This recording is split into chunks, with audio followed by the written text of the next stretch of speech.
kita sebut aja ada satu anak remaja namanya Robi, cowok. Robi ini kelas 1 SMA dan dia punya sahabat namanya Danang dan Fahri. Oke. Jadi mereka bertigaan tuh. Iya, di tahun 1996 mana ada anak SMA yang punya HP, ya nggak sih? Iya. Jadi ya di waktu itu Robi, Danang dan Fahri itu punya satu hobi yang sama, itu sepedaan. Anyway, Robi sama teman-teman ini rumahnya deket-deketan ya. Dan mereka tinggal di daerah Jakarta Selatan. Jadi kalau lo bayangin dari rumahnya Robi, kalau dia mau ke rumahnya Danang dan Fahri, itu kayak ngelewatin tanjakan gitu, Nat, Moy. Dan di samping tanjakan itu ada pekuburan umum. Ini kejadiannya di hari Sabtu. Kayak yang tadi gue bilang, mereka bertiga tuh hobinya sepedaan, dan mereka suka sepedaan siang menjelang sore gitu. Dan di hari itu Robi nyamper teman-temannya. Dia izin sama nyokapnya mau sepedaan, tapi nyokapnya bilang baliknya jangan kemalaman. Kalau bisa sebelum maghrib tuh dari rumah, dan jangan ngelewatin turunan yang biasa. Karena yang tadi gue bilang kan, ya lewatin tanjakan atau turunan gitulah, buat Robi nyamperin rumah temennya. Nggak boleh lewat situ karena bakalan lewatin kuburan itu maksudnya? Iya, sebenarnya biasa aja kan, karena emang Robi selalu lewat situ. Cuman di saat itu entah kenapa nyokapnya tuh punya firasat buruk, Nat, Moy. Terus Robi dengan santainya bilang, ya udah gede sih mah, kenapa sih, biarin aja, aku juga gak takut gitu. Udah tuh dengan dia gak mikirin omongan nyokapnya, jam 3 sore dia nyamper lah ke rumah temennya. Si Robi ini ke rumah Danang dulu, habis itu ke rumah Fahri. Tapi ternyata nyampe di rumah Fahri, mereka bertiga malah nongkrong, gak jadi sepedaan. Mereka malah main game. Sampai akhirnya menjelang maghrib, Robi dan Danang ini balik. Di sore itu, habis dari rumah Fahri, ya jalan ke rumah Danang dong. Tapi entah kenapa Robi tuh ngerasa kalau sepedanya tuh berat banget. Padahal ya jalanannya bukan jalanan yang nanjak gitu loh. Bahkan ya rada-rada agak turunan, karena kan kebalikan dari rumahnya Robi ke rumah teman-temannya kan. Udah tuh sampai ke rumah Danang, Robi gak muter balik. Padahal ya kayak disuruh nyokapnya, dia muter balik jangan lewat turunan gitu kan. Tapi ya si Robi tetap ngelewatin jalanan samping kuburan itu, karena dia ngerasa kalau gue muter ya makin jauh, capek gitu loh. Dengan kondisi udah mau maghrib, udah ada kayak selawatan-selawatan gitu sebelum maghrib. Tiba-tiba pas hampir sampai di kuburan, rantai sepeda Robi itu putus. Dia turun dari sepeda, dia cek apa yang terjadi sama rantainya dia, tapi ya dia gak bisa benerin, karena ya rantai udah putus, mau digimanain gitu kan. Ditenteng lah akhirnya sepedanya ini sama Robi. Jadi Robi ngelewatin kuburan itu dengan kondisi dia harus jalan kaki sambil nenteng sepeda. Ini lintasin kuburannya di sampingnya kan, bukan di tengah.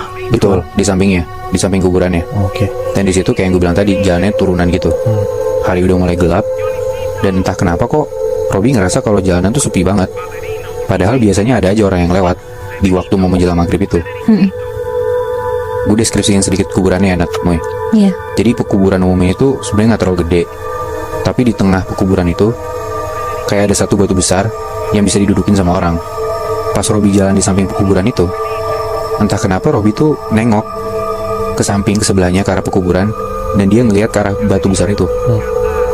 Dan Robi di situ ngelihat ada orang, ada kakek-kakek pakai baju serba hitam dan pakai topi petani. Jadi kayak perawakannya, badannya kayak kakek-kakek gitu, udah tua, tapi mukanya nggak kelihatan karena ketutupan topi. Ya penjaga kuburan kali ya. Bener tuh, Moy. Robi juga ngira kayak lu, yaitu tukang bersih-bersih kuburan mungkin kan. Tapi ya agak serem aja, udah gelap dan sepi. Robi ngerasa rada merinding ngeliat kayak gitu. Robi berusaha buat nggak mikirin itu. Akhirnya Robi ngadep depan. Tapi pas Robi ngeliat lagi ke arah batu itu, tiba-tiba, Nat, Moy, yang dia lihat wujudnya udah bukan kakek-kakek lagi, tapi pocong. Berubah, Moy. Di situ Robi langsung lari kenceng banget, sambil susah-susah nenteng sepedanya, bener-bener lari kayak struggling banget kan. Sepeda lu nggak stabil, lu tergopoh-gopoh gitu, bener-bener panik kan. Tiba-tiba dengan dia nggak fokus apa yang ada di depan dia, muncul di depan Robi ada orang, dan dia kaget banget sampai dia nabrak orang ini. Robi rada kepental dan panik, dan pas dilihat di depan dia, ternyata itu kakek-kakek yang tadi duduk di atas pekuburan itu, di atas batu itu. Di situ Robi mau kabur ke depan dia, tapi tiba-tiba Robi tuh tangannya ditahan sama si orang ini. Robi narik-narik tangannya, dia benar-benar nggak bisa. Dan di situ kondisinya kakek-kakek ini pakai topi kan, Moy, Nat. Terus kakek-kakek ini ngelepas topinya ke atas, dan ternyata muka kakek-kakek ini tuh udah berdarah-darah, matanya dua-duanya bolong, dan kulitnya pada kelupas. Aduh. Di situ Robi panik banget, dia teriak-teriak, dia beneran makin maksa buat kabur, dan akhirnya untungnya berhasil. Langsung tuh Robi lari kenceng banget ke rumah, sepedanya ditinggal di situ. Dia udah nggak mikirin apa-apa lagi. Dia bener-bener lari. Dia udah nggak kepikiran dia harus gimana, yang penting dia sampai ke rumah. Dan akhirnya Robi sampai di rumah dengan keadaan ngos-ngosan. Ditanya dong sama nyokapnya, kamu kenapa? Tapi Robi nggak bisa jawab. Bener-bener dia nggak bisa ngomong apa-apa, panik sendiri, dan nafasnya tuh nggak teratur banget. Dikasih minum lah sama nyokapnya. Tapi abis dikasih minum pun Robi ini kayak nggak menunjukkan kalau dia lebih baik dan lebih tenang gitu loh. Mukanya pucat banget.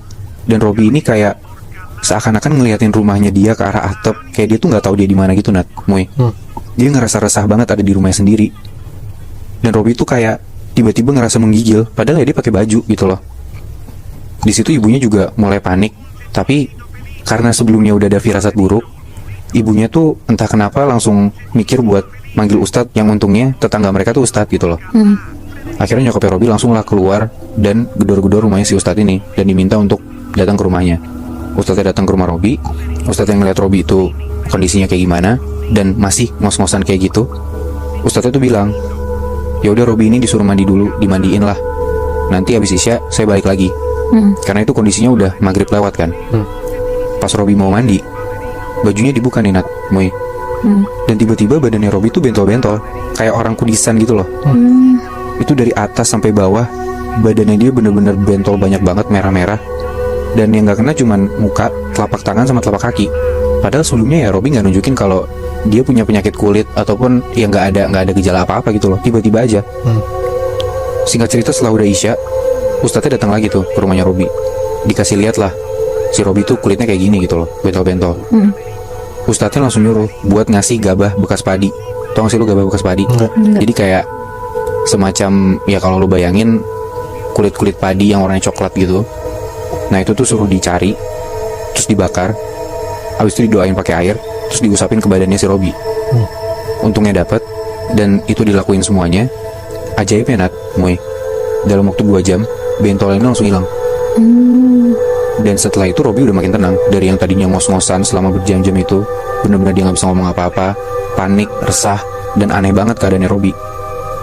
Tapi untungnya sekarang udah tenang, dia bisa ceritain tuh apa yang dia lihat. Setelah Robi ceritain apa yang dia udah lihat ke Ustadznya, Ustadznya tuh bilang, iya karena Ustadznya juga orang situ mungkin dia ngerti ya. Ustadznya tuh bilang kalau yang ngedatangin Robi itu emang kakek-kakek yang memang makamnya dia tuh adalah makam pertama yang ada di pekuburan itu. Dan kakek-kakek ini meninggal gara-gara ada sengketa tanah yang kejadian puluhan tahun lalu. Gara-gara sengketa tanah itu, akhirnya ya banyak warga yang rusuh lah untuk ngerebutin si tanah ini. Dan gara-gara rusuh, akhirnya si kakek ini palanya kebacok, Nat, Moy. Jadilah dia meninggal di situ. Dan udah jadi rahasia umum sebenarnya kalau warga tuh jarang lewat situ habis maghrib. Apalagi kayak kalau ngelihat jalanan itu sepi, warga tuh biasanya muter balik, nggak lewatin pekuburan itu. Mereka milih buat ya udah putar balik aja, cari jalan lain. Karena Robi bukan orang yang pertama buat ngelihat si sosok kakek-kakek ini. Emang sebelumnya udah ada beberapa orang yang ngelihat juga. Tapi kadang-kadang orang ngelihat sosoknya tuh nggak cuma kayak kakek, kadang nenek-nenek, kadang ya kayak Robi lihat pocong. Itu tapi bentuknya beda-beda. Beda-beda, Moy. Tapi satu makhluk yang sama sebenarnya. Satu makhluk yang sama. Dan emang si kakek-kakek ini penunggu di sana gitu loh. Cuma beberapa tahun kebelakang, ya karena waktu berjalan juga kali ya, banyak orang yang makin gak percaya. Makanya suka ada yang ngelewatin pekuburan itu pas waktu maghrib. Dan pas banget kalau misalkan lewat sendiri kayak si Robi, pasti ditunjukin. Jadi ya tempat itu kayak yang gue bilang tadi, seakan-akan emang udah jadi tempatnya si kakek-kakek itu gitu loh. Dan kadang-kadang pun yang lewat situ suka gak permisi, makanya mereka ditampakin. Sampai sekarang tapi kuburannya masih ada, Bi? Setahu gue sih masih ada ya, Moy. Cuman tapi gue diwanti-wanti banget sih sama temen gue buat nggak bisa ngasih tahu spesifik daerahnya di mana ya. Tapi mungkin gue juga mikir, apa untuk pertama kalinya ini emang si Robi lewatin ini sendiri ya? Betul. Sebelum-sebelumnya nggak pernah kan? Sebelumnya nggak pernah. Wah, apes banget sih. Dan makanya ya karena sebelum-sebelumnya dia pikir rame orang, ya mungkin sekarang juga rame, tapi ya apesnya di saat itu dia sendiri banget. Ya berarti kalau misalnya ada orang yang lewat sendiri, baru sosok itu ada. Betul. Tapi kalau misalnya lagi rame, dia pun nggak nongol. Iya. Itu emang cuma makam satu orang doang, Bi? Bukan satu kuburan doang, Nat. Itu kayak kuburan umum gitu loh. Ada satu geng anak kuliahan Jakarta yang emang gaul banget. Dan satu geng ini tuh isinya perempuan semua ya. Mereka berempat namanya kita sebut aja Amira, Nina, Rania, dan Sarah ya. Jadi mereka tuh emang teman dari SMA yang akhirnya tuh jadi sekampus bareng juga, dan jadi makin deket satu sama lain. Nah singkat cerita, pas malam minggu, karena mereka berempat tuh gak punya pacar semua, jadi benar-benar lagi pengen mengepakkan sayap banget Moebi. Akhirnya mereka tuh mutusin untuk pergi ke salah satu bar yang lumayan terkenal dari dulu di daerah Kemang, Jakarta Selatan. Sampai di bar ini tuh sekitar jam 9:30 malam. Mereka langsung mesen minum. Tapi sebelum mesen minum, Sarah tuh tiba-tiba bilang, gue gak minum banyak ya, pesen yang by glass aja. Karena biasanya tuh mereka buka botol Moebi. Ngedenger itu si Amira tuh langsung bilang, iya apaan sih Sar, orang semuanya mau minum, buka botol aja lah. Pokoknya mereka jadi debat-debat gitulah. Nah ternyata si Sarah tuh gak mau minum banyak karena agak kayak gak enak badan gitu. Tapi karena 3 lawan 1, jadinya akhirnya dia ngalah. Selama teman-temannya pada minum, seru-seruan, ketawa-tawa, si Sarah nih ngerasa satu badannya tuh kayak panas banget. Tapi kalau dipegang tuh gak demam. Dia juga bingung tuh sebenarnya dia tuh kenapa di malam itu. Dan pas udah mau jam 12-an, teman-teman yang lain tuh karena udah pada naik, jadi tuh pada ke dance floor tuh buat joget-joget. Tapi Sarah yang masih gak enak badan tuh tetap duduk aja tuh di tabel mereka. Ya bilangnya sih mau jagain bareng-bareng aja. Dia sendirian aja sambil agak nunduk. 10 menit kemudian tuh tiba-tiba ada cowok yang nyamperin Sarah kayak ngajak kenalan gitu Moebi. Sarah di situ ngerespon aja, dia kenalan, ngobrol, terus malah jadi kayak kasihkan sendiri karena ternyata nyambung banget nih sama si cowok ini. Sampai nggak lama teman-temannya tuh balik dari dance floor mau duduk. Nah si Nina tuh ngeliat kalau dari jauh si Sarah tuh kayak lagi ngobrol sama orang. Buru-buru lah mereka semua nyamperin Sarah. Pas disamperin, Sarah tuh kayak makin asik gitu ngobrolnya, kayak nggak nyadar kalau mereka tuh datang. Terus Moebi, Nina tuh langsung nanya, Sar, lo ngobrol sama siapa ya? Kok lo ngomong sendiri sih? Hah? Di situ Sarah tuh mukanya bingung, terus bilang, loh ini namanya Ardi, nih kenalin. Tapi teman-teman yang lain tuh sampai diem aja nggak bergerak sama sekali Moebi. Anjir, padahal Sarah juga gak mabok kan? Gak mabok sama sekali dia. Nah Sarah tuh karena teman-temannya diem aja, jadi lanjut ngobrol lah sama si Ardi ini. Di situ tuh teman-temannya panik banget karena mereka kan ngelihat si Sarah tuh sendirian kan, nggak ngobrol sama siapa-siapa. Tapi dia malah jadi lanjut asik ngobrol lagi. Akhirnya teman-temannya tuh langsung pada minta bill. Si Amira langsung pesen mobil buat pulang. Sarah yang masih asik ngobrol tuh langsung ditarik sama Amira sama yang lain. Akhirnya sesampainya di kosan, Sarah tuh dipaksa mandi, keramas sama teman-temannya, dan langsung tidur. Karena si teman-temannya ini tuh takut Sarah tuh kenapa-napa. Jadi mereka berempat tuh akhirnya tidur bareng tuh di kamar si Sarah, untel-untelan lah. Nah katanya Amira yang belum bisa tidur sampai jam 4 pagi Moebi. Sarah tuh ngigo-ngigo terus. Dan ngigonya tuh kadang ketawa. Tapi ketawanya tuh bukan suara dia gitu. Suaranya ngelengking banget. Dan sesekali Amira tuh ngedenger kayak ada suara laki-laki yang berat banget, teriak-teriak tapi tuh gak terlalu jelas bahasanya.